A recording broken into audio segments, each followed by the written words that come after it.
Muy buenas tardes con los presentes en el Zoom y en Facebook Live. Vamos a iniciar esta nueva jornada de las tecnologías de información y comunicación, que en el marco de las maestrías virtuales, maestría en tecnologías de información con mención en gestión y administración de tecnologías de información, la maestría en sistemas de información con mención en ciencia de datos, la maestría en biología computacional, que la Pontificia Universidad Católica, conjuntamente con la Facultad de Ingeniería y el Centro de Educación Virtual, están ofertando a la sociedad ecuatoriana. Les doy la más cordial bienvenida a estas primeras jornadas tecnológicas. El día de hoy, con la charla Aprendizaje a través de videojuegos, que nos acompañan el día de hoy los panelistas Álvaro Paul Carrera Carrión. Él es ingeniero en informática y se desempeña en servicios tecnológicos informáticos. También nos acompaña Orlando Patricio Erazo Chamorro. Él es ingeniero en informática también y está dedicado a todo lo que es operación de TI. Lourdes María Guamán Ramos es ingeniera en software y se dedica al desarrollo de software. También nos acompaña Adrián Gabriel Yepes Vendoval. Él es ingeniero en sistemas y trabaja como asistente informático. Juan Carlos Acosta Puga es ingeniero en sistemas y es analista de procesamiento de datos. Y Óscar Santiago Morales León es ingeniero en sistemas y es asistente de seguridad de la información e infraestructura. Les doy la más cordial bienvenida a todos nuestros panelistas y damos inicio a esta charla del día de hoy. Bienvenidos. Listo, muy buenas tardes con todos los presentes. Y bueno, muchas gracias por la bienvenida y vamos a empezar. El aprendizaje a través de los videojuegos. Sí, tenemos una agenda que la cual tenemos que disponer. Tenemos introducción, tenemos términos generales, tenemos la importancia de los videojuegos en el aprendizaje y tenemos tipos de videojuegos según el estímulo, también las medidas preventivas que son bastante importantes y por último cerramos con la presentación de los juegos. Sí, la tecnología es importante, pero lo único que realmente importa es qué hacemos con ella. Tenemos una breve introducción ahí. Sí, la introducción, como podemos ver, en la actualidad la tecnología avanza a pasos agigantados. Esto conlleva mayor responsabilidad que los docentes avancen a un ritmo similar. Y los videojuegos son un medio innovador para la adquisición de conocimientos porque permiten estos combinar la parte lúdica con el aprendizaje. Los estudiantes aprenden y se entretienen, llevando la educación tradicional a un nivel de aprendizaje basados en la diversión. Como términos generales, se pueden destacar los siguientes. Videojuego, que es una aplicación interactiva orientada al entretenimiento que a través de ciertos mandos o controles permite simular experiencias en la pantalla de un televisor o una computadora u otro dispositivo electrónico. El aprendizaje, que es el resultado de la atención, el estudio, la experiencia, el razonamiento u observación, como la influencia de factores externos con los cuales interactuamos.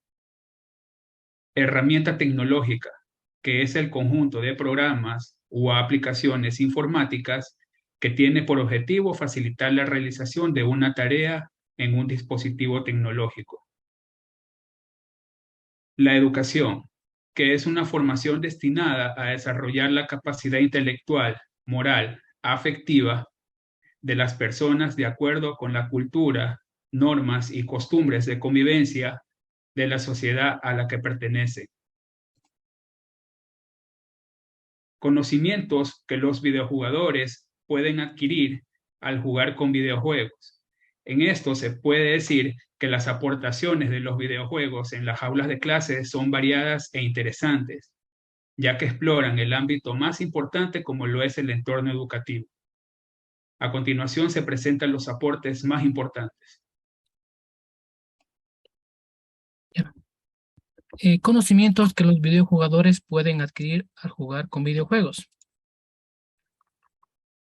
La importancia de los juegos, incluidos los de video, radica en las destrezas y habilidades que le permite desarrollar al participante tanto los juegos tradicionales como no tradicionales. Estimulan este desarrollo, por ejemplo, se desarrollan habilidades como sensoriales, de motricidad, de cognición, de comunicación y habilidades comunicacionales. Dentro de las sensoriales podemos destacar los sentidos y percepción. Dentro de motricidad fina y motricidad gruesa. Dentro de cognición, la memoria, la atención, cognición, procesamiento lógico. Dentro de comunicación, tenemos la comprensión, la expresión, la socialización, y dentro de las habilidades socioemocionales tenemos la teoría de la mente y solución de conflictos. Vamos a analizar 6 de estas, que son la primera, la adquisición de habilidades y destrezas para la resolución de problemas. Aquí la simulación de situaciones y el aprendizaje de habilidades y destrezas a través de los videojuegos supone un aprendizaje no formal aplicable a situaciones de la vida diaria y por tanto de utilidad para los alumnos como nuevos ciudadanos. Por ejemplo, existen simuladores de gravedad cero que utiliza la NASA para recrear condiciones en el espacio, lo que permite a los astronautas enfrentar problemas y desarrollar habilidades y destrezas que les permiten enfrentar situaciones y tomar decisiones acertadas en situaciones reales. 2. Aumento de concentración. Está demostrado que los videojuegos, al dotar de múltiples estímulos al videojugador, hacen que éste entre en un estado de concentración que ayuda al control del mismo. Los videojuegos, al utilizar varios sentidos de los participantes, provoca que la atención se enfoque en la actividad que se está desarrollando. Es por este motivo que este tipo de juegos exigen y promueven la concentración en su ejecución. 3. Simulación de situaciones. Los videojuegos permiten vivir el aprendizaje por lo que podemos enseñarles de situaciones reales, como por ejemplo comprar en un supermercado o ubicar algún edificio. Dentro de la gran variedad de videojuegos que existen en el mercado, existen muchos que simulan situaciones reales, desarrollando habilidades y destrezas que nos permiten analizar y decidir las acciones que se desarrollan para realizar un proceso en la vida real y cumplir con el objetivo. 4. Socialización y cooperación. Los videojuegos cada vez implementan más contenido multijugador, ya sea cooperativo o competitivo. No obstante, ambos fomentan la comunicación entre los videojugadores y en los casos de cooperación ayudan a coordinar las acciones del grupo. El incremento de videojuegos multijugador estimula la participación y el trabajo en equipo, ya que se requiere ejecutar acciones coordinadas entre la mayoría de los integrantes y así poder alcanzar el objetivo de ganar o ganar una partida. 5. Autonomía personal. La resolución de problemas y el planteamiento de situaciones ayudan a la toma de decisiones por parte del videojugador, a lo que crea una personalidad y una autonomía, basada en lo construido por la personalidad del mismo. Cada situación en los videojuegos presenta una condición o desafío que exige la toma de una decisión, en el que cada participante lo va a tomar de acuerdo a su experiencia y destrezas desarrolladas, mejorando su autonomía en función de las decisiones acertadas tomadas en el pasado. 6. Mejora en la toma de decisiones. Como se ha mencionado antes, la capacidad de los videojuegos para rehacer o revivir situaciones permite corregir errores y enseña a valorar situaciones antes de actuar. Como se ha mencionado, los videojuegos exigen al participante la toma de decisiones en base a su conocimiento y experiencia, que le permitan alcanzar el objetivo en el menor o en el mejor tiempo posible. Es decir, le permite a través de esto evaluar cada una de las situaciones y seleccionar la mejor opción para alcanzar el objetivo del videojuego. Buenas tardes con todos los presentes. A continuación les voy a hablar de cómo se clasifica un videojuego. En el campo amplio de los videojuegos existen dos clasificaciones que están estandarizadas, que son el PEGI y el ESRB. A continuación, voy a explicarles de manera más detallada las dos clasificaciones. El PEGI significa Pan-European Game Information. Es el mecanismo de regulación diseñado para brindar información orientativa sobre la edad adecuada de consumo de los videojuegos. Esto se usa más de lo que es en el Reino Unido y en la mayoría de los países europeos. Como se puede observar, existe una subclasificación. El PEGI 3 es la etiqueta que se utiliza en los juegos adecuados para todas las edades. Este tipo de videojuegos no debe contener palabras malosantes, contenido que pueda asustar, ni personajes que puedan ser identificables en la vida real. El PEGI 7 indica que el juego sigue siendo apto para todos los públicos, pero puede contener imágenes o sonidos que asusten a parte de los espectadores. PEGI 12, los juegos con esta etiqueta presentan un lenguaje más adulto y también contienen escenas de violencia gráfica. PEGI 16 se utiliza en los juegos que representan situaciones violentas y delictivas propias de la vida real. Este tipo de videojuegos incluyen un lenguaje soez, representaciones sexuales y en ocasiones el uso de drogas. Y finalmente el PEGI 18 es la etiqueta que representa un código totalmente adulto. Los juegos incluyen escenas brutales de violencia y representaciones que pueden ser consideradas obscenas por parte de los espectadores. La segunda clasificación es el ESRB, que significa el Entertainment Software Rating Board. Este tipo de clasificación de videojuegos por edades se lo utiliza más en los Estados Unidos, Canadá y México. De la misma forma tiene una subclasificación. El EC, que significa infancia temprana, en este tipo de videojuegos el contenido puede ser adecuado para niños de 3 o más años de edad. Continuando con la clasificación E, significa para todos. Este tipo de juegos puede ser adecuado para niños de 6 años o más. El de clasificación E significa para mayores de 10 años. Este tipo de videojuegos pueden contener dibujos animados con violencia moderada. La clasificación T, que significa para adolescentes, este contenido está orientado a niños o adolescentes de 13 años. Contiene violencia moderada con escenas de sangre leve. La clasificación M significa para adultos. Contiene violencia intensa, sangre en exceso y lenguaje fuerte. Y la clasificación A, que significa solo para adultos, contiene violencia intensa, contenido sexual y desnudez. La última clasificación, que es RP, este significa que tiene una clasificación pendiente. SRB lo utiliza por lo general antes del lanzamiento de uno de los videojuegos.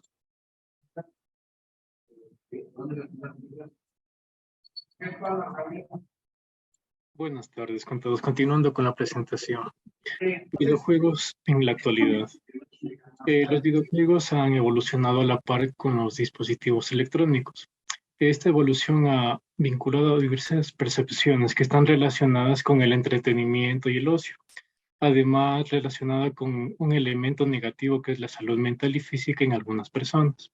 En la actualidad, un 64% de 50 juegos más vendidos fueron clasificados en un nivel 3 y solo el 18% fue clasificado para la población de más de 18 años.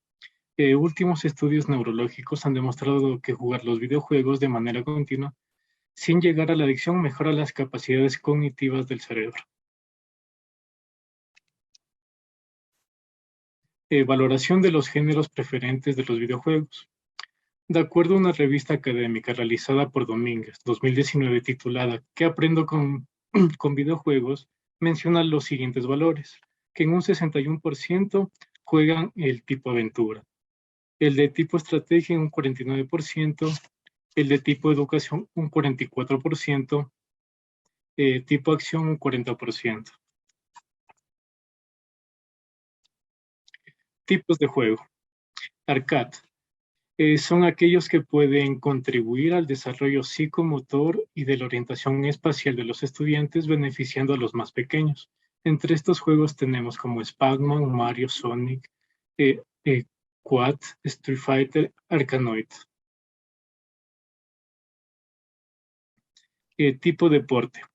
Estos permiten la ejercitación de diversas habilidades de coordinación psicomotor y profundizar en el conocimiento de las reglas y estrategias de los deportes. Entre estos están como es la FIFA, el fútbol, la NBA, la Fórmula 1 o Need for Speed.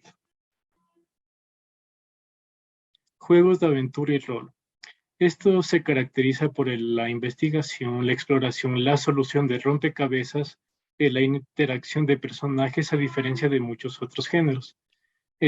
Esta abarca una amplia variedad de géneros literarios, incluyendo fantasía, ciencia ficción, misterio, terror y comedia. Entre estos están King Quest, Indiana Jones, Monkey Island, Final Fantasy, Tomb Raider y Pokémon. Simuladores y constructores. Aquí se distinguen tres categorías como son los relacionados con aviones, maquinarias y ciudades. Estos permiten experimentar e investigar el funcionamiento de máquinas, fenómenos y situaciones, además de controlar posibles estados de tensión excesiva en algunos alumnos. Conviene advertir a los estudiantes que están ante un modelo, es decir, la representación simplificada de la realidad.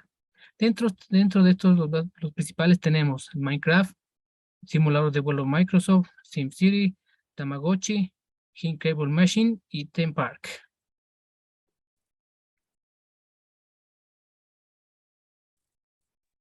Ya, también tenemos los juegos de estrategia. Los juegos de estrategia son aquellos juegos o entretenimientos en los que el factor de la inteligencia, habilidades técnicas, planificación y despliegue pueden hacer predominar o impulsar al jugador hacia la victoria del juego. Sí, como ejemplos de juegos de estrategia tenemos Strategy, Warcraft, StarCraft, Age of Empires. Estos juegos exigen administrar unos recursos escasos, por ejemplo, tiempo, dinero, vidas, prever los comportamientos de los rivales y trazar la estrategia de actuación para lograr el objetivo, ¿no?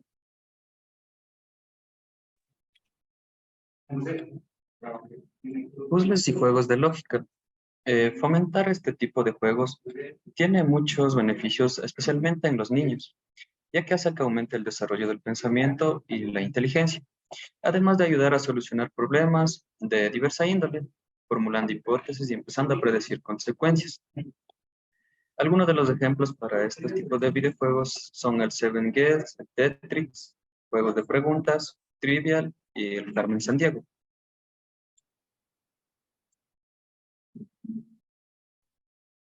Muy buenas tardes con todos los presentes. Continuando con la presentación, ¿cómo está actualmente la situación en Ecuador? Según el requerimiento propuesto por el Ministerio de Educación Pública aquí en Ecuador, los videojuegos por lo general son utilizados bajo la supervisión del docente. Esto quiere decir que prácticamente los juegos recomendados por esta organización son los que están orientados a lo que es la plataforma educativa Moodle. ¿Cuáles son las medidas preventivas para evitar que el uso de videojuegos se convierta en una adicción? Como primer punto tenemos fomentar el uso de videojuegos de acuerdo a la edad. Como ya habíamos mencionado, tenemos dos sistemas de clasificación, como es el PEGI y el EISRG, ¿sí? También tenemos como otra medida preventiva el tiempo de uso del videojuego. Este debe ser menor al tiempo promedio de actividades del estudiante. Pongo un ejemplo.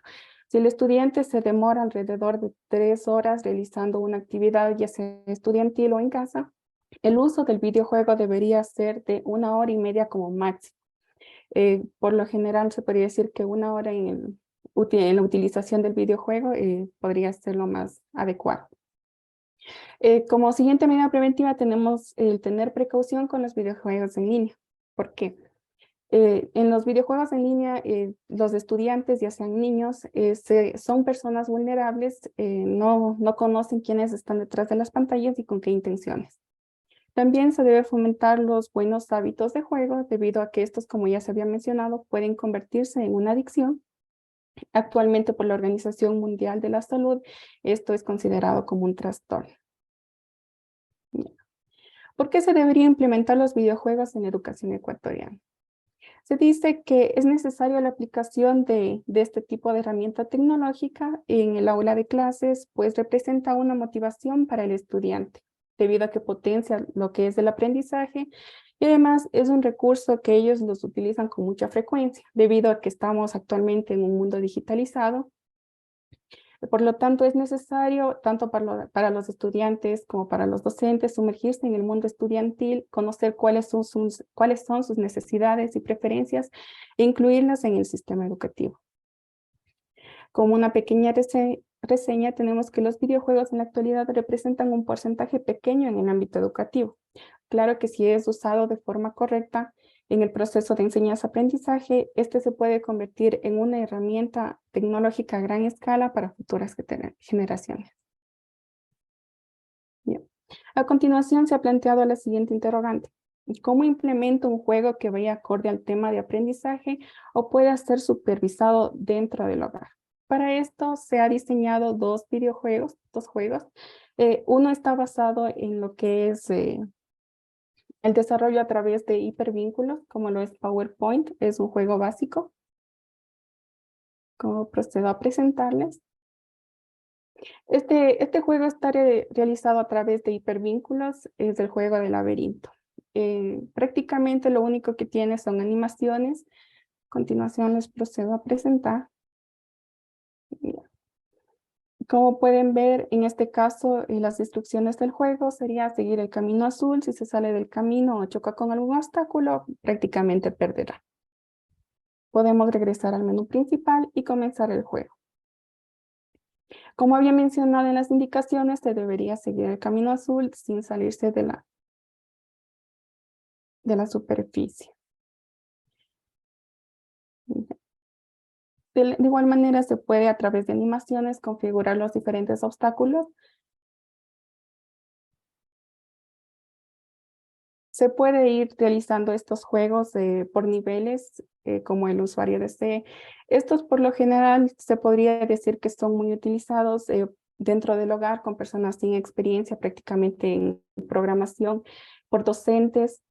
Podríamos organizarlos según el área de estudio al que queramos. Ya. Una vez que finalicemos, nos saldrá la siguiente pantalla, ganaste, felicitaciones, o en el caso de que hayamos cometido algún error, prácticamente iríamos a la pantalla de Game Over, como lo muestra en la siguiente pantalla. Ya. ¿Cómo está diseñado este juego? Lo que se ha hecho en esta presentación es añadir diferentes hipervínculos y utilizar lo que sería la herramienta del mouse para poder jugar e interactuar con la pantalla. En este caso, para el caso del obstáculo, lo que se ha utilizado son animaciones. En este caso se le ha puesto una ruta personalizada en la cual definimos por dónde queremos que se mueva el obstáculo, por cuánto tiempo. Para este caso también tenemos lo que son los hipervínculos. ¿Me permiten? Cuando ponemos que vamos a insertar un hipervínculo, en este caso se ha establecido que pase a la siguiente diapositiva o que genere alguna acción cuando pasamos el mouse por encima.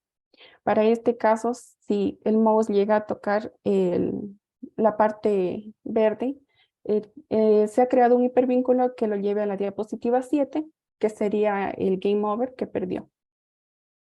De la misma manera se ha desarrollado otro videojuego.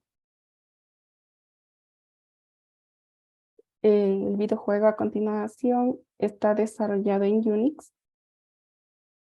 Es un juego bastante básico, como se puede observar. Por lo general, este tipo de juegos se encuentran en lo que son las redes sociales, como por ejemplo Facebook. A continuación se va a presentar cómo funciona. Es un juego de obstáculos. También puede ser diseñado con diferentes niveles. Pasaría al siguiente nivel. Y finalizaría. Ya. Como había mencionado, este juego está desarrollado en lo que es Unix. A continuación voy a presentarles las diferentes funciones que se han que se han creado.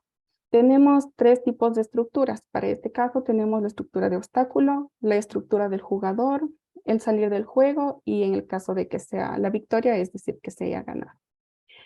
Lo que responde o corresponde al obstáculo, tenemos la siguiente función.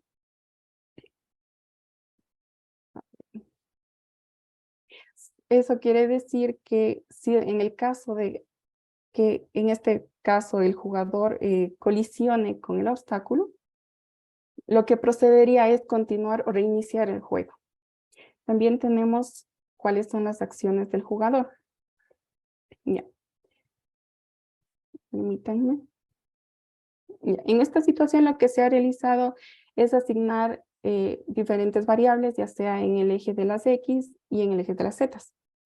Para este caso se le asigna una fuerza a una variable en la cual en la siguiente función lo que hacemos es añadir esta fuerza a en este caso a una letra del teclado. En este caso para el juego sería la letra D y la letra A.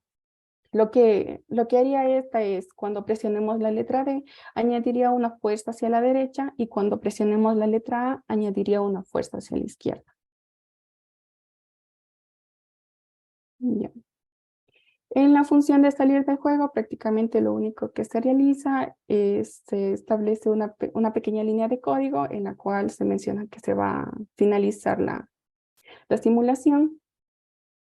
Y en el caso de la victoria, lo que estaríamos realizando prácticamente sería mencionando que una vez que el jugador haya pasado por los diferentes niveles, lo que se procedería sería cada vez que este pase un nivel, se asigna la siguiente función, en este caso, o siguiente escena. Y si es que, caso contrario, el jugador, digamos, perdió, entonces se volvería a reiniciar el juego y comenzaría nuevamente.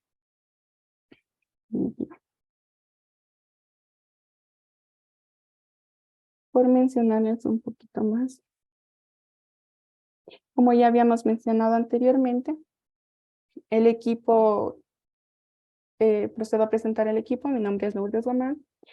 Soy ingeniera en software. Actualmente me dedico al desarrollo de software. Tenemos a Paul Carrera, ingeniero en informática, Juan Acosta, ingeniero en sistemas, Patricio Araza, ingeniero en informática, Adrián Yepes, ingeniero en sistemas, Oscar Morales, ingeniero en sistemas. Y como una manera de conclusión, se puede reflexionar lo siguiente, que a través del tiempo los videojuegos siempre se han hecho presentes. Desde la época del 60 se puede comenzar con el Atari, después viene el Nintendo, el Super Nintendo, hasta avanzando hasta las distintas, se puede decir, juegos periféricos.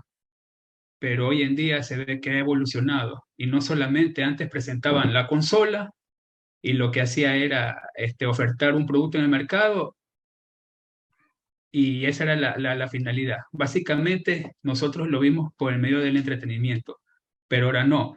Ahora se trata de involucrar al videojugador y no solamente hacerle de forma que se diga que solo se distraiga o solo entretenga su mente, no. También que se involucre, desarrolle habilidades, desarrolle conocimiento y eso lo ponga en la práctica. Y tal como se pudo observar ahí en la presentación de la compañera, que hay diferentes formas de aplicarlo.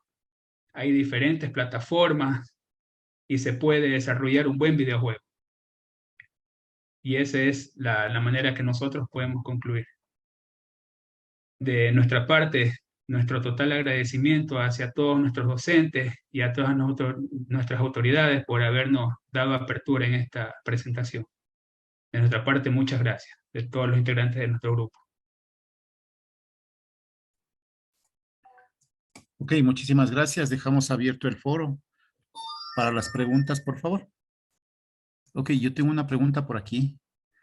Dice, ¿cuál es el sistema de clasificación de videojuegos que usa América Latina?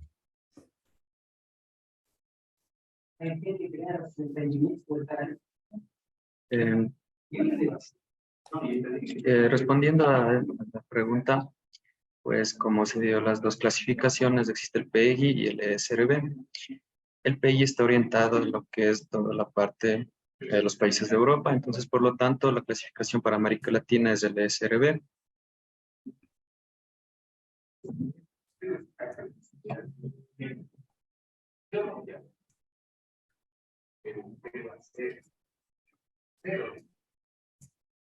Una pregunta más por aquí. ¿Qué se debería considerar para... Perdón, está antes algo más. Dice, si la clasificación de restricción de juegos está dada por edades, ¿qué se debe considerar para personas o niños con discapacidad? Bien. Para niños y personas con discapacidad, en la actualidad, ya que vivimos en un mundo digitalizado, se ha desarrollado y actualmente se encuentran en desarrollo diferentes juegos específicos, ya sea para el tipo de discapacidad. En este caso podemos encontrar actualmente juegos correspondientes al tipo de discapacidad, ya sea juegos en braille, para personas que carecen de la capacidad auditiva, visual, que les permite desarrollarse o desempeñarse de una mejor manera. Para este caso, digamos que la clasificación de los juegos se mantiene orientado al tipo de discapacidad que te tenga. Correcto. No tengo más preguntas por aquí. ¿Alguna otra inquietud en el chat? Listo. Le voy a dar las gracias a los panelistas de la tarde de hoy y vamos a dejar abierto este proceso para la siguiente charla. Muchísimas gracias a todos, tanto en Facebook Live como los presentes en Zoom, y muy buenas tardes con todos. Buena tarde con todos. Qué gusto volvernos a encontrar en este día lunes 24 de octubre y vamos con la siguiente ronda de webinars que hemos preparado como parte de la preparación de los estudiantes de la Maestría de Tecnologías en Información. Es muy grato para mí presentar al grupo número 2 con el tema Redes de la Información y la importancia en la vida cotidiana. Los disertadores de esta tarde serán Ricardo Israel Zapata, ingeniero electrónico, coordinador de soporte a usuario en NetLife. Evelyn Puetate Villarreal, también ingeniera electrónica, es especialista de infraestructura en TV Cable. Cristian Javier Salazar, ingeniero electrónico, es ingeniero electrónico en el Hospital IES Quito Sur. Tatiana Osorio Pazmiño, ingeniera electrónica. Ella es ingeniera de soporte Network Operations Center en Telconet. Y Gabriela Fonseca Carrión, ingeniera electrónica, coordinadora soporte a usuario NetLife. Bienvenidos a los disertadores de esta tarde. Vamos a dar inicio a la presentación del webinar con el tema preparado. Mi nombre es María Salomé Palacios, seré la moderadora de este webinar. Al final de la disertación tendremos un espacio para que los participantes puedan hacer preguntas. Un gusto y bienvenidos. Ya, ahora se puede ver. Ya. Empecemos. Buenas noches con todos. Nosotros les vamos a conversar en este momento acerca de las redes de información y la importancia de la vida cotidiana. ¿A qué hacemos referencia con esto? A inicios de los años 60, era muy complicado imaginarse hacia dónde iba a avanzar la tecnología. Lo que ustedes observan en pantalla son los inicios de los computadores en los años 60, que eran cuartos inmensos con tecnología analógica. Muchos cables, tenían poco procesamiento, había mucha manualidad y la idea nació en esos tiempos de tratar de conectar a las personas. Ahora el cambio tan grande que tenemos, aunque en la actualidad tenemos dispositivos pequeños que son conectados inalámbricamente, que ya no traen cables, que tienen mucha información en ellos, pero a veces nos perdemos de la idea básica de dónde nació. A veces nos olvidamos de cuántas personas estuvieron detrás de todo esto y cuán importante fue el avance tecnológico que hemos tenido en estos años. Toda esta base, desde los años 60, nos lleva a lo que son las redes de los computadores. ¿Qué es una red de computadores? Es un conjunto de dispositivos conectados entre sí que permiten a las personas compartir información y servicios. En nuestro caso, ¿qué servicios? Lo que está en boga, las redes sociales, videos, YouTube, televisión, todo eso está conectado hacia servidores en los cuales está almacenada la información. Todo esto gracias a las redes de computadoras. Lo básico que es una red es la interconexión de dos o más o infinidad de dispositivos. ¿Qué tipo de dispositivos? Aquellos que nosotros manejamos para poder compartir información. De ahí nacen los tipos de redes. Si nosotros decimos que una red es un conjunto de computadores unidos, la célula más básica es, por ejemplo, en nuestra casa, nuestro computador, nuestro celular que se conecta a un dispositivo, en este caso nuestro Wi-Fi, para compartir información y salir a Internet. Entonces, lo más pequeñito que tenemos nosotros se lo llama una red LAN. Es la composición, es la unión de pequeños equipos en una pequeña área geográfica. Lo que ustedes observan se puede referenciar a algo que tenemos en el hogar o una pequeña oficina. Pocos equipos conectados con un dispositivo intermedio que tal vez sale al Internet. Esa es una red LAN. Ocupa un lugar geográfico pequeño, muy pequeño. El ejemplo básico, una casa, un pequeño laboratorio, una pequeña oficina. Una red LAN sería una red de dispositivos, pero en un entorno geográfico muy pequeño. Lo siguiente, una red MAN, en cambio. Una red MAN está formada por diferentes LANs, partiendo que una red LAN son unión de dispositivos en un área geográfica pequeña, pero esta vez va uniendo diferentes LANs. En la imagen ustedes observan 4 LANs unidas en un área metropolitana. Es la famosa MAN. Un ejemplo de esto puede ser un campus de una universidad, que tiene un laboratorio en el primer piso, otro laboratorio en el segundo piso, tal vez en otro edificio. Todo esto se concentra en un data center para compartir información. Pero el área geográfica también es limitada. Puede ser tal vez entre un campus, 2 campus en la misma ciudad, pero no más allá. Esa es una red llamada tipo MAN, que en este caso es mucho más grande que una red LAN, pero tampoco demasiado grande. Puede tener varias redes LAN, ejemplo básico, laboratorios en una universidad. Lo siguiente, una red WAN. En cambio, esta es la red más grande que tenemos.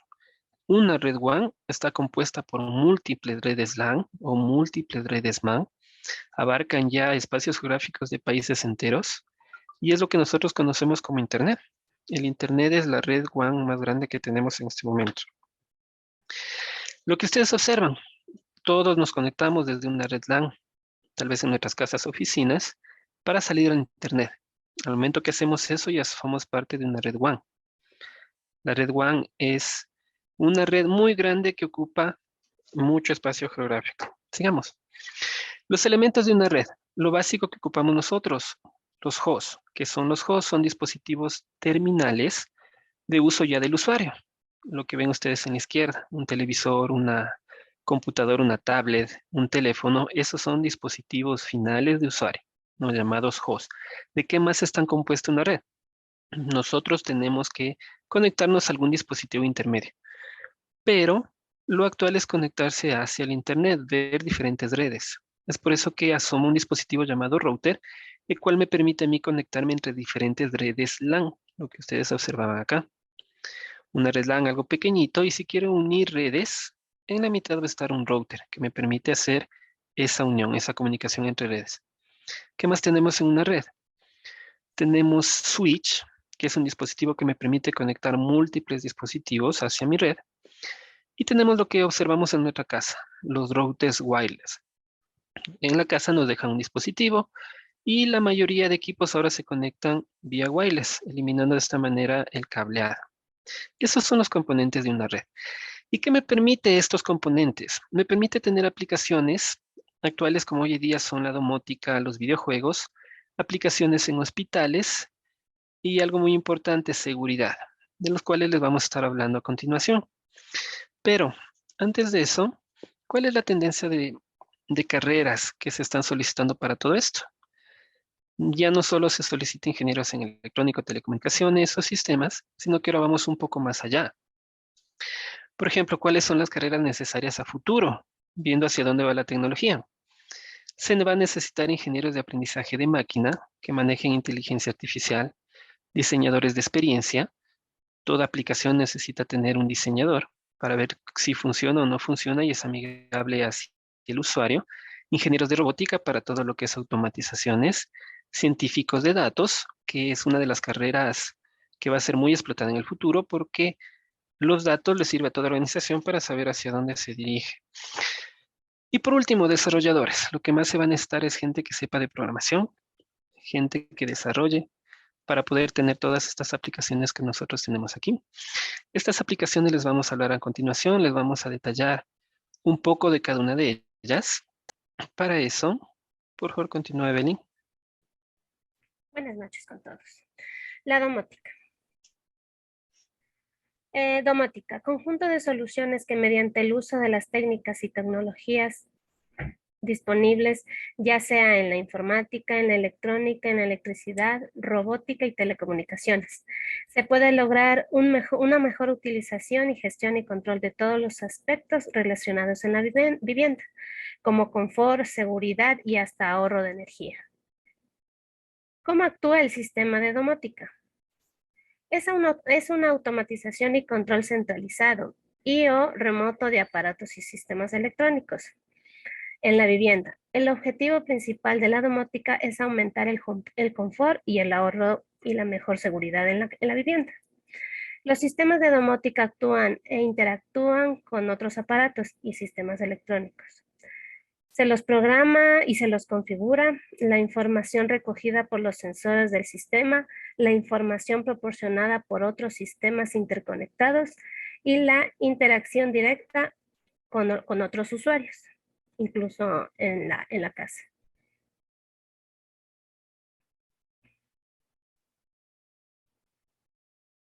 Sistemas que se integran en la domótica. Para el ahorro de energía, en este caso tenemos la gestión de climatización. Con este sistema nosotros podemos prender la calefacción, bajar el aire, controlar el sistema de aire acondicionado del hogar. También tenemos la gestión de iluminación. Podemos programarlo a los focos, podemos programar que se enciendan a cierta hora, que se apaguen a cierta hora, o también podemos controlar la iluminación de la habitación. En gestión del consumo de electrodomésticos, nosotros podemos programar para que funcionen en franjas horarias. En este caso, si yo conecto la cafetera, yo puedo programar que se conecte a las 7 de la mañana y se apague en cuanto esté ya está preparada el agua. Sistemas también que integran la domótica, puede ser en la confort, control de monitorización, encender, apagar y abrir persianas, detector de posición de todas las puertas, ventanas y la iluminación. Regulación de la iluminación también. Control manual desde pantallas táctiles de fácil utilización y diseño de vanguardistas. Control desde mandos a distancia, secuencias programadas, órdenes múltiples y combinadas con un único botón, como lo pueden visualizar. Ya. También tenemos el sistema de seguridad, detección de intrusos. Nosotros también podemos ver mediante nuestro celular las cámaras que podemos tener conectadas en la casa.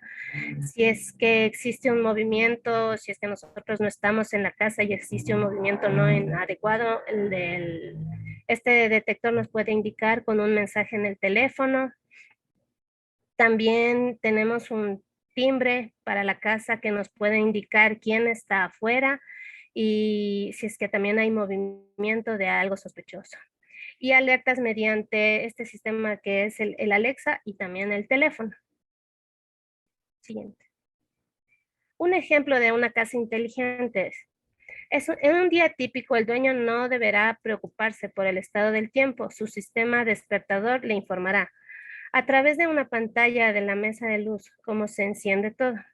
El sistema también está programado para levantar de manera automática las persianas, regular la calefacción, encender la cafetera para que el desayuno esté listo en el momento de salir de la ducha.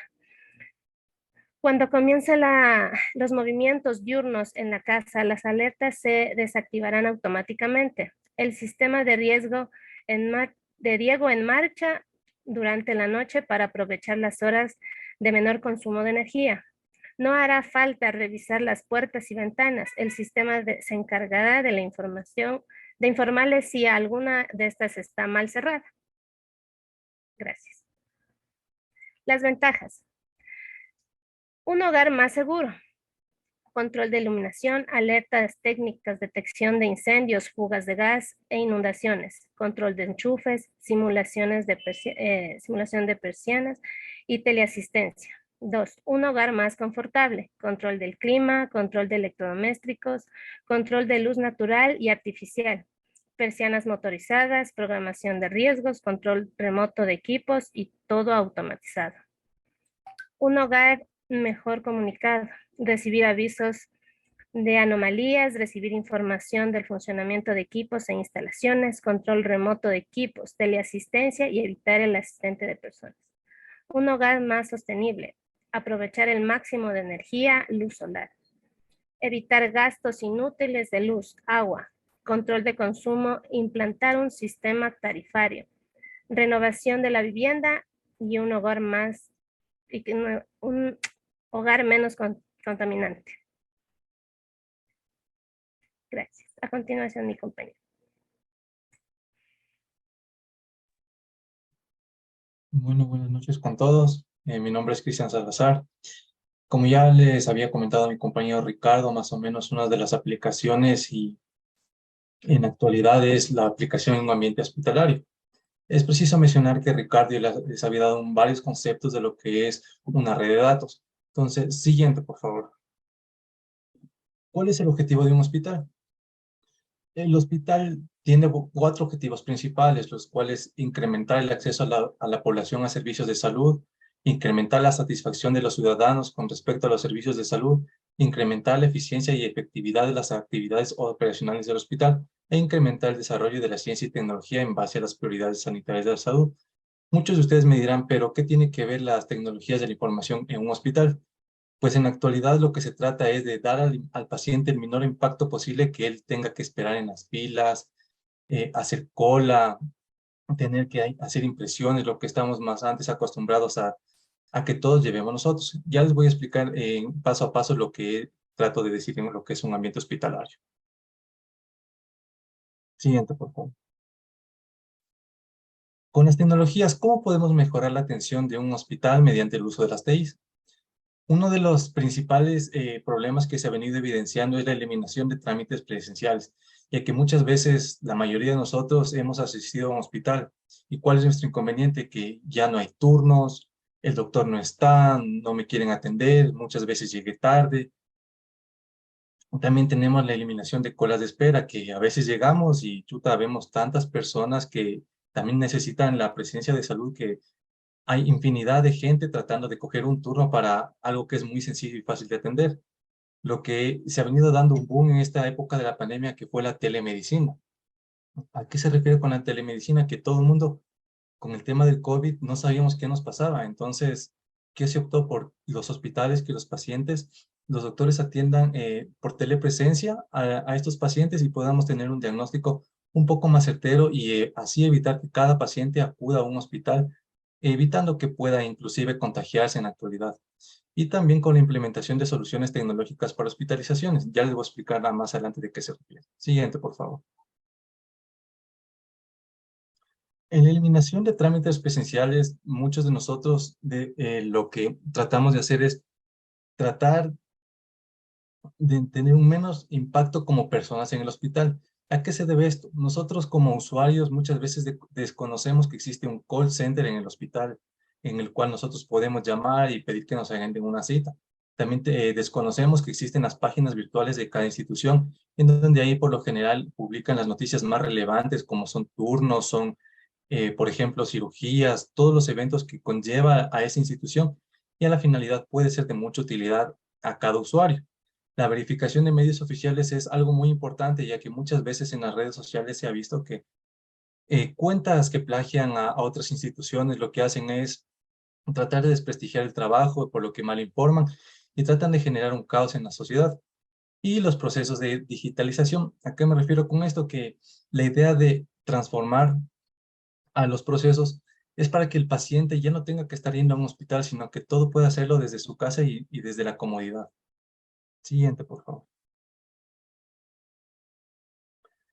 No sé si ustedes, muchos de ustedes lo sepan, pero lo que se trata de hacer es que se puedan agendar los turnos desde las páginas web. De hecho, ya existe páginas como es el IES, el Ministerio de Salud. Si ustedes ingresan, ustedes pueden saber muy bien a qué turnos agendar. Otro de los temas que se trata con el uso de la tecnología es la farmacia. Un tema muy importante es que, por ejemplo, ahora ustedes salen de su cita médica y el doctor ya les genera su receta médica, por lo cual ustedes pueden asistir inmediatamente a la farmacia sin necesidad de todo el trámite, generar cola, generar la receta, generar sus papeles personales.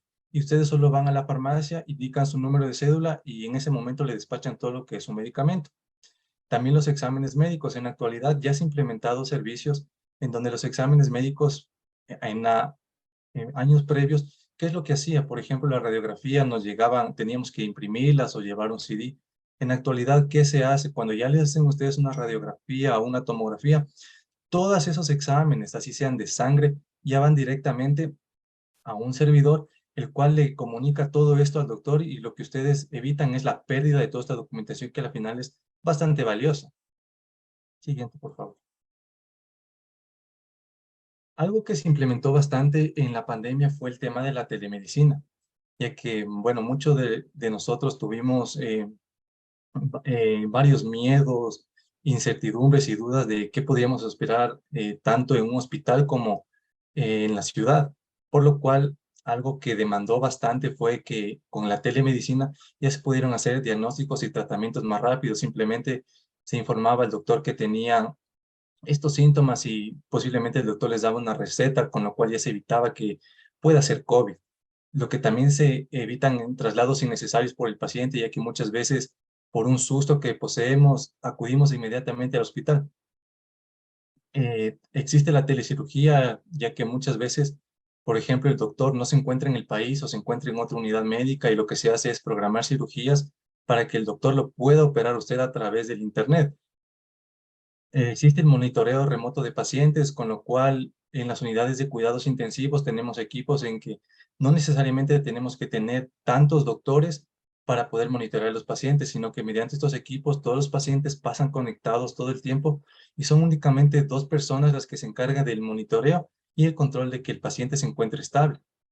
También tratamos de reducir los tiempos de espera y la cantidad de que nosotros generamos de visitas al médico, ya que también es desgastante que nosotros estemos yendo varias veces al hospital por cosas menores. Siguiente, por favor. Como soluciones tecnológicas para hospitalizaciones tenemos lo que son las centrales de monitoreo para pacientes, los servidores de almacenamiento externos, las unidades de cuidados intensivos, robots de cirugías y también algo muy importante que es los abastecimientos de insumos, que en este caso es el oxígeno. Siguiente, por favor.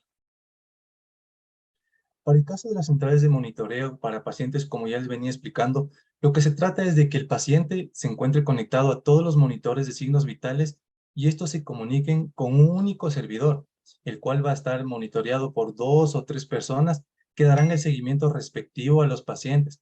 ¿Qué ganamos con esto? Que el paciente no se descompense, tratar de que mejore la salud del paciente y tratar de que todo ese personal médico que se lo tiene subutilizado, tratarlo de utilizar en otras áreas más productivas. Siguiente, por favor. Les comentaba más o menos los servidores de almacenamiento para exámenes. En la actualidad, el paciente, por lo general, cuando está con sus dolencias, ¿qué es lo primero que suele perder? Suele perder su documentación personal, se le pierde la información, se le pierden los exámenes. Con la implementación de este tipo de servidores, ¿qué es lo que hacemos? Que apenas nosotros tengamos un examen, todo ese examen se almacena en el servidor y sea trasladado posteriormente al médico, con lo cual el paciente únicamente tendrá que agendar una nueva cita sin la posibilidad de que ellos lleven nada de documentación, ya que esta puede ser, se le puede perder y muchas veces en esa información existe toda la documentación que es necesaria, como son las citas médicas, son las radiografías, el tema de la farmacia. Siguiente, por favor. En las unidades de cuidados intensivos en esta actualidad fue el área más demandante de cada hospital. ¿Por qué? Porque ahí es donde estaban todas las personas que sufrían de COVID. y fue en la época en que toda persona buscó estar en una unidad de cuidados intensivos y estaba con COVID. Las unidades de cuidados intensivos en la actualidad de los mejores hospitales se encuentran conectadas a Internet, con lo cual todos los monitores de signos vitales, bombas de infusión, las camas, inclusive todos los que son saturadores, están conectados en tiempo real, con lo cual nosotros podemos monitorear al paciente para ver su estado actual, con lo cual evitamos que el paciente caiga en un cuadro crítico peor. Siguiente, por favor. En la actualidad, bueno, en el Ecuador existen, creo que alrededor de 4 robots Da Vinci. El robot Da Vinci es un robot, valga la redundancia, que trata de ayudar a la intervención quirúrgica de los doctores, ya que por medio del mismo, este puede ser operado presencialmente o remotamente desde otro hospital. Este robot, ¿cuál es su ventaja? Que es uno de los robots que trata de ser menos intrusivo en la cantidad de incisiones que se le va a hacer a un paciente. Por lo cual, si su doctor de cabecera no se encuentra en el país, pero como les comento, en el Ecuador existen 4 hospitales que cuentan con esta tecnología, su doctor puede acceder presencialmente y remotamente con la finalidad de que ustedes puedan ser atendidos, con lo que evita que ustedes puedan tener un cuadro crítico muy grave.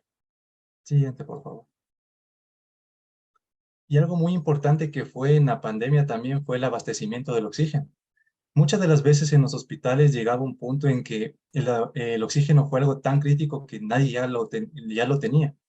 Con lo cual nosotros implementamos un sistema, en este caso que nos medía nuestro consumo de tanque de oxígeno líquido y nosotros no dejábamos que baje a la mitad. Al momento que nosotros nos llegaba nuestro tanque a la mitad, lo que hacíamos era mandar una señal hacia nuestro proveedor, que en este caso era Swissgas, y a él le llegaba esta señal en un lapso de 2 a 3 minutos y ellos ya nos gestionaban la entrega de oxígeno, lo que es en un tiempo máximo de 1 o 2 días. Con lo cual creo que en esta parte fue algo bastante importante, ya que ayudó a que varias personas puedan sanarse. Muchas gracias. Buenas tardes. Ahorita vamos a hablar sobre la aplicación en el desarrollo de los juegos virtuales y en línea. Siguiente, por favor. Ya, los juegos en línea son videojuegos que se juegan a través de la red informática. La evolución de estos juegos es paralela con la evolución tanto de las computadoras como del Internet. De la misma manera, tienen nuevas tecnologías que van mejorando la funcionalidad y también la esencia necesaria para los videojuegos, tanto con servidores remotos como locales. Hay muchos videojuegos que tienen los componentes directamente que se manejan en línea. Otros solo necesitan ser descargados en la actualidad. Esto permite a los jugadores que a través de la red puedan conectarse a nivel mundial para así generar un grupo a los cuales actualmente se los llaman gamers. Siguiente, por favor. Aquí vamos a hablar un poco de la historia de lo que se ha venido tanto desarrollando las consolas de juegos como lo que son los juegos. Desde 1999 se comenzó a hacer más, se comenzó el uso de los juegos con el juego que se llama Age of Empires 2. Esto solo se utilizaba en lo que son las PCs. En el 2002, en cambio, ya comenzó a aparecer las consolas de juego como el PlayStation 2, el GameCube. En este caso, los juegos más famosos fueron The Grand Theft Auto, The Legend of Zelda y The Wind Waker. En el 2006, en cambio, aparece el Xbox 360. Este juego, el más famoso en este año, fue el de Elder Scrolls y de Obilo. En el 2008, apareció el PlayStation 3, sigue nuevamente en boga el Xbox 360 y el juego más famoso en este año fue el del Dead Space. En el 2015 el juego más famoso fue el de Bloodborne, que solo se podía jugar en lo que es el PlayStation 4. En el 2016 aparece ya la consola que es la Xbox One. Adicional sigue en boga lo que es el PlayStation 4. Y el juego que estuvo en boga en este tiempo fue el Overwatch, que también se podría jugar en lo que es la PC. En el 2017 aparece nuevamente lo que es el Nintendo Wii y el Wii U. En este año el juego más famoso fue The Legend of the Zelda y The Breath of the Wild. En el 2020 aparece lo que es el PlayStation 4 y PlayStation 5, que son las consolas más famosas actualmente. El juego es The Last of Us Part 2. Siguiente, por favor. Ya, aquí vamos a hablar un poco de lo que es las eras de las consolas. Se lanzaron las consolas que son conectadas hacia el Internet. Las más famosas es el PS3 y el Xbox 360, que son usadas hasta la actualidad. Estas consolas han comenzado a permitir a los jugadores interactuar no solo en línea en su país, sino ya a nivel mundial.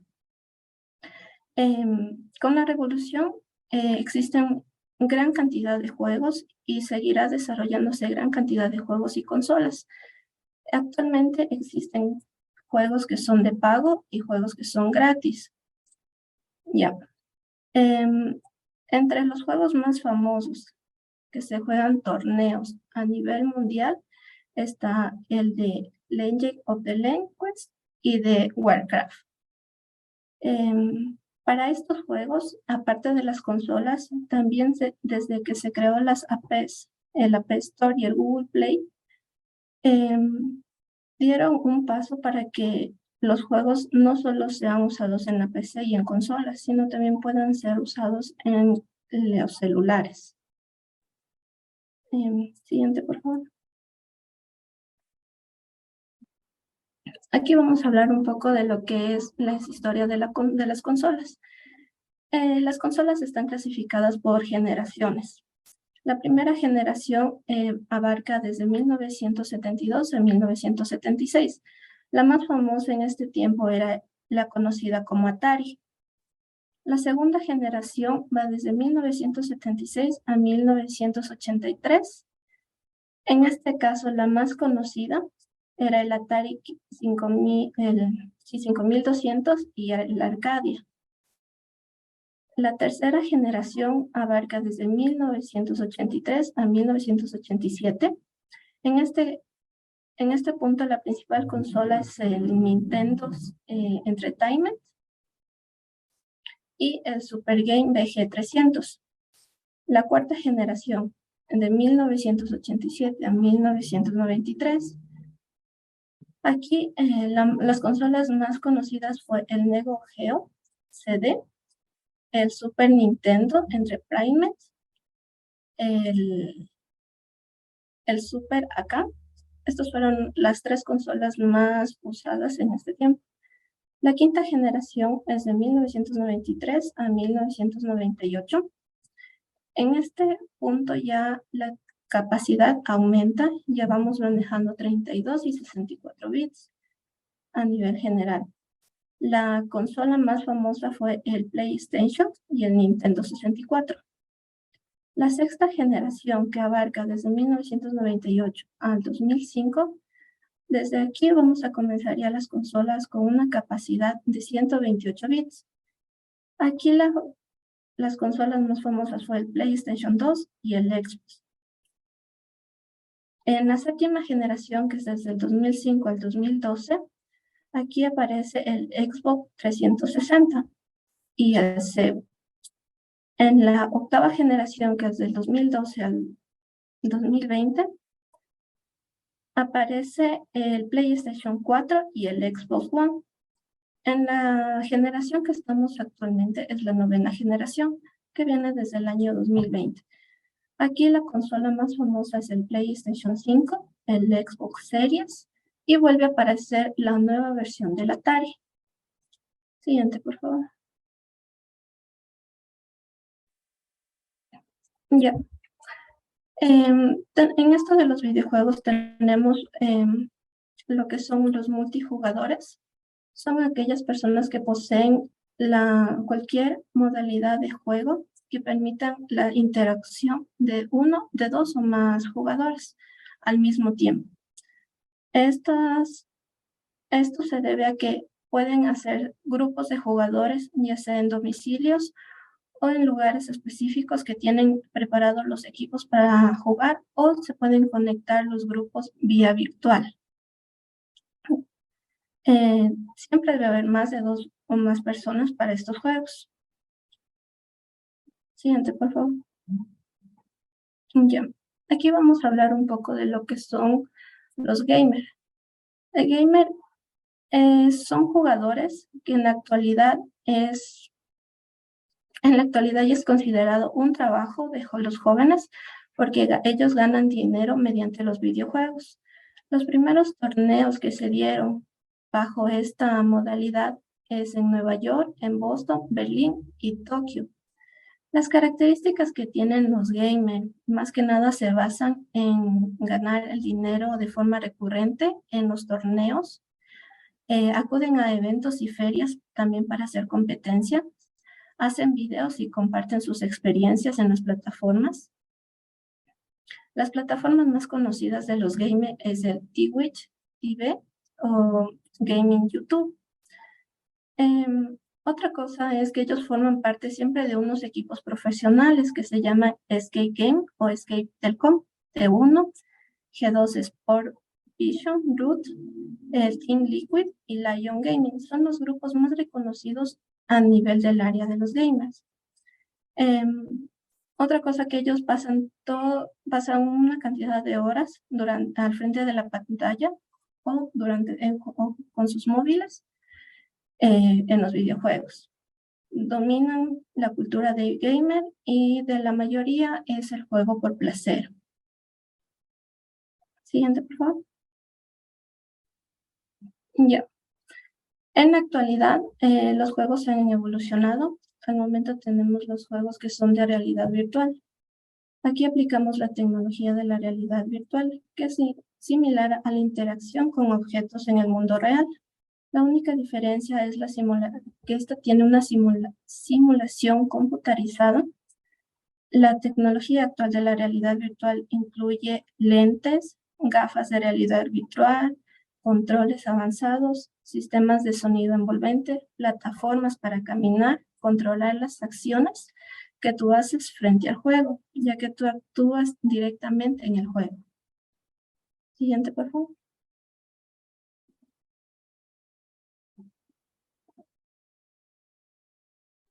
Buenas noches con todos. A continuación les voy a hablar de lo que es la seguridad de la información, un tema muy importante. La seguridad de la información reúne un conjunto de medidas preventivas y procedimientos para controlar el tratamiento de los datos que utilizan en una organización o empresa. Es una pieza clave para que las empresas puedan llevar a cabo sus operaciones, ya que los datos que manejan son esenciales para la actividad que desarrolla cada uno. Siguiente, por favor. Para entender lo que es la seguridad de la información, debemos tener en claro los siguientes conceptos. El primero, la vulnerabilidad. Se trata de una debilidad o fallo en un sistema de información que abre la puerta para que un atacante o una situación no prevista puedan comprometer la integridad, disponibilidad o confidencialidad de los datos. Amenaza. Una amenaza es una acción que aprovecha una vulnerabilidad para atentar contra la seguridad de un sistema de información.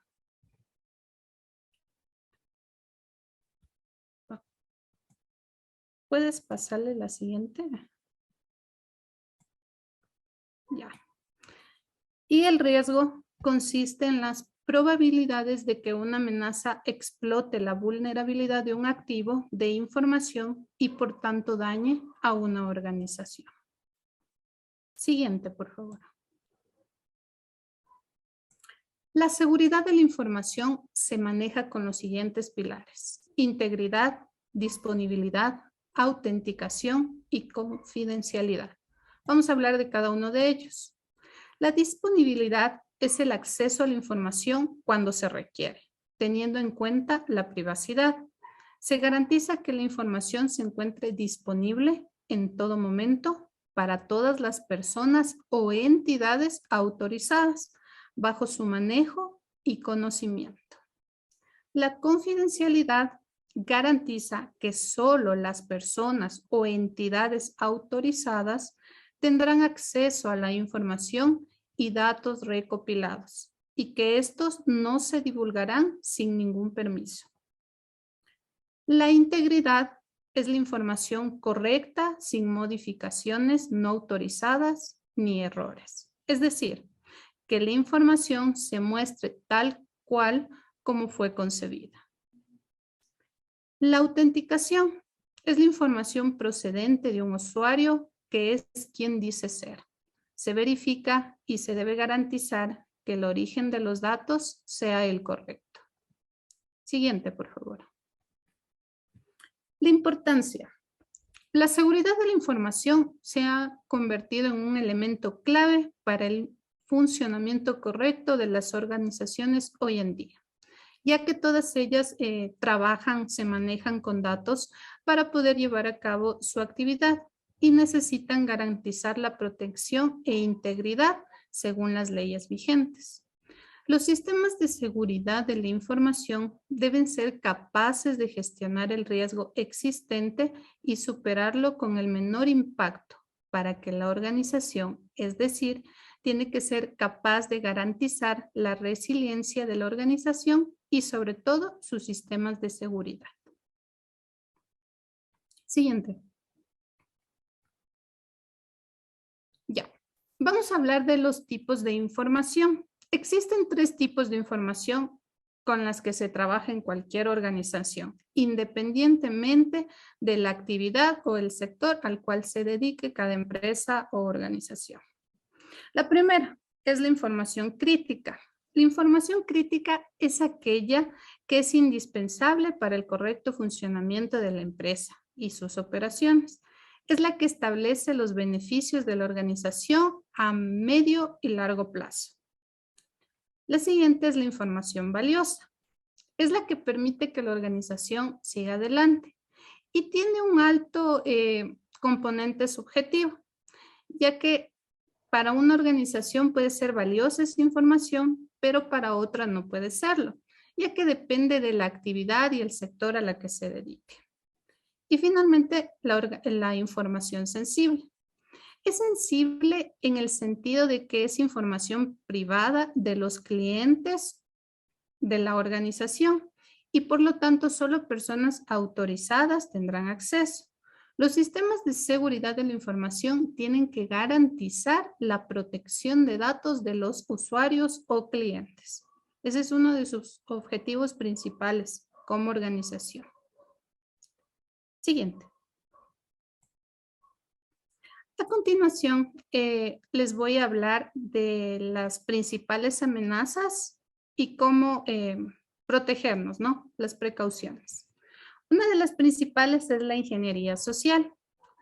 Consiste en utilizar artilugios, tretas, mañas, por así decirlo, y otras técnicas para engañar a las personas, a fin de que ellas revelen información de interés para el atacante. Por ejemplo, contraseñas de acceso. ¿Cómo protegemos esto? Ser cuidadosos con las contraseñas. Por ejemplo, aquí como recomendación, no colocar contraseñas con la fecha de nacimiento, número de cédula. Siempre tratar que las contraseñas lleven un formato de letras mayúsculas, minúsculas, números, caracteres alfanuméricos. Otra amenaza es el phishing, que consiste en un envío masivo de mensajes electrónicos que simulan ser notificaciones oficiales de entidades o empresas legítimas con el fin de obtener datos personales y bancarios de los usuarios. Una medida de protección es nunca hacer caso de esos mensajes de correo electrónico que solicitan dicha información, que les dicen que se han ganado el viaje al Caribe y que llenen los siguientes datos. No, jamás. hacer caso omiso a ese tipo de información. Otra amenaza es el virus. Se define así a todo programa o fragmento del mismo que genera algún tipo de problema en el sistema en el cual se ejecuta, interfiriendo de esta forma con su normal funcionamiento. ¿Cómo prevenir? Tener siempre habilitado y actualizado el antivirus en el dispositivo electrónico, en este caso en el computador o incluso en el celular. Ahora vamos con la amenaza ataques de contraseña. Es una prueba más metódica de contraseñas para lograr el acceso a un sistema, siempre y cuando la cuenta no presente un control de intentos fallidos de logueo. Este tipo de ataques puede ser de dos formas. Puede ser un ataque por diccionario o un ataque por fuerza bruta. ¿Cuál es la diferencia? Por ejemplo, la del diccionario es existiendo un diccionario de palabras. Una herramienta intentará acceder al sistema probando una a una las palabras incluidas en el diccionario. En cambio, el ataque por fuerza bruta es una herramienta que genera combinaciones de letras, números, símbolos, formando posibles contraseñas y probando igual así una a una el login del sistema. Como medida de protección, y como ya lo hablamos en una anterior amenaza, como es lo de la ingeniería social, evitar utilizar contraseñas obvias y simples. Como lo indicamos, evitar colocar número de cédula, fecha de nacimiento, fecha de cumpleaños, cosas simples. Siempre tratar, y nuevamente lo recalco, colocar una contraseña que contenga letras mayúsculas, minúsculas, caracteres alfanuméricos. Otra amenaza es el fraude informático. Esto sí se trata del perjuicio económico efectuado a una persona mediante la utilización de un sistema informático, ya sea modificando datos, introduciendo datos falsos o verdaderos o cualquier elemento extraño que afecte a la seguridad del sistema. Como medida de protección, igual, cuidado con las contraseñas y hacer caso omiso a cualquier correo sospechoso. Ahora, también tenemos los daños físicos al equipamiento. Estos pueden ser ocasionados por acciones intencionadas, negligencia de los usuarios, derrame de líquidos, algún golpe. También está por catástrofes naturales, fallas eléctricas, incendios, inundaciones, falta de refrigeración. Como medida de protección, siempre, ¿no? Tener cuidado con el equipo, ponerlos en un lugar estable, los equipos con productos adecuados. Siguiente.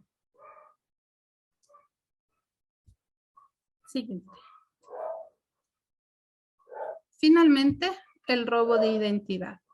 Ocurre cuando alguien obtiene y utiliza mediante métodos informáticos información personal ajena, como por ejemplo el nombre, el número de la tarjeta de crédito, información bancaria, número de afiliado a un sistema de salud, entre otros, sin autorización y con el propósito de realizar alguna actividad fraudulenta.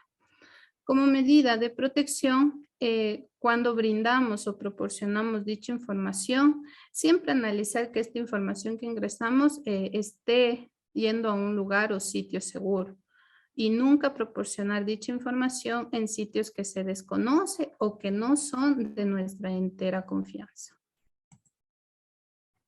Eso sería respecto a las amenazas y precauciones, agradeciendo por la atención prestada.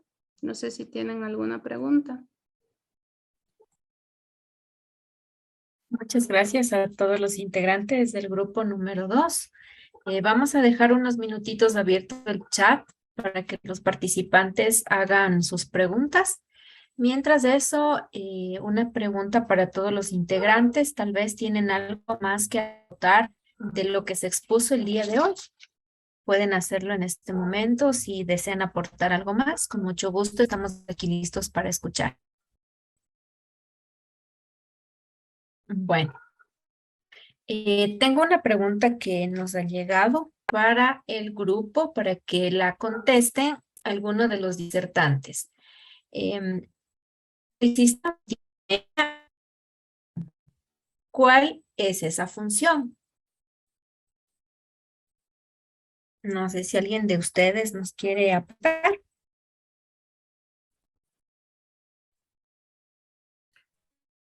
¿Podrían repetir la pregunta, por favor? Por Es supuesto. como que se congeló el audio. El sistema multimedia tiene una función. ¿Cuál es esa función?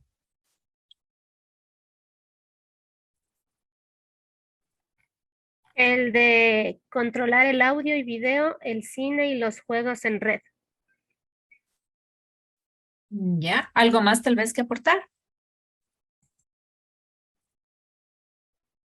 Bien. En vista que no tenemos preguntas en el chat, parece que prácticamente hemos terminado el tema de hoy. Les queremos agradecer a ustedes por su flamante disertación. Felicitaciones. Muchas gracias por el tema y por todo lo que nos ha enriquecido en esta tarde. Ha sido un tema bastante interesante. Muchísimas gracias también para quienes nos están acompañando por medio de redes sociales. Y esta fue la disertación de los estudiantes de la maestría en tecnologías de la información de parte del Centro de Educación Virtual de la Universidad Católica del Ecuador. Les damos a ustedes la más cordial felicitación y nuestro agradecimiento por haber intervenido en esta tarde. Muchísimas gracias, que tengan una buena noche y continuaremos con los webinars el día de mañana. Muchas gracias a todos, una muy buena noche.